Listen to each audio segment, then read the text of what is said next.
الحمد لله رب العالمين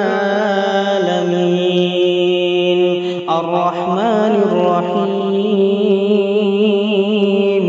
مالك يوم الدين إياك نعبد وإياك نستعين اهدنا الصراط المستقيم صراط الذين أنعمت عليهم غير المغضوب عليهم ولا الضالين.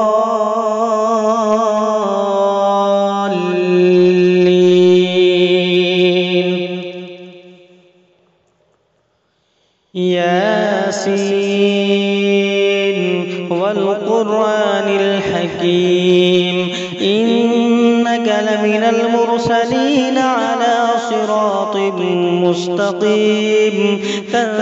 تنزيل العزيز الرحيم لتنذر قوما ما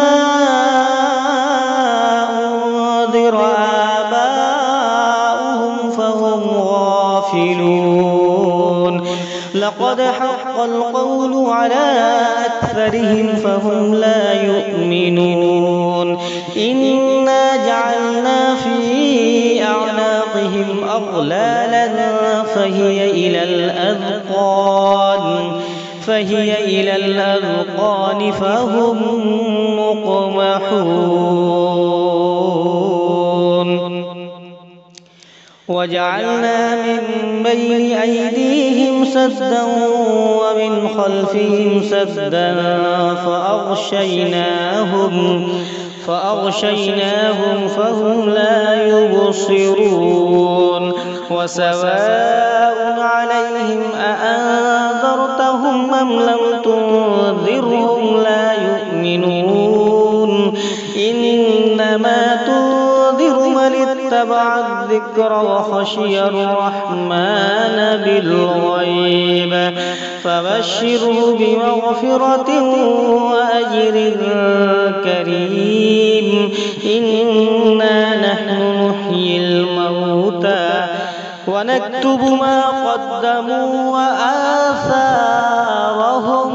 وكل شيء أحصيناه في إمام مبين واضرب لهم مثلا أصحاب القرية إذ جاءها المرسلون إذ أرسلنا إليهم اثنين فكذبوهما فعززنا بثالث فقالوا إنا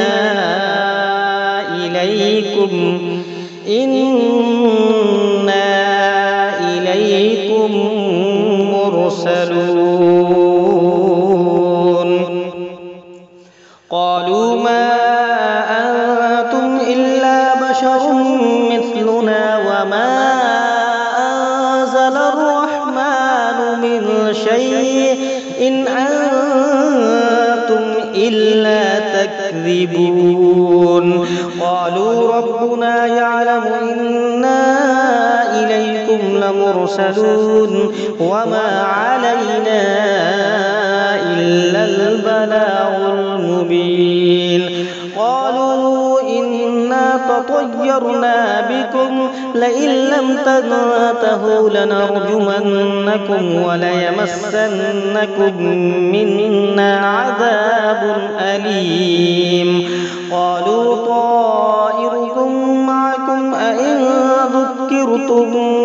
بل أنتم قوم مسرفون وجاء من أقصى المدينة رجل يسعى قال يا قوم اتبعوا المرسلين اتبعوا من لا يسألكم أجرا وهم مهتدون.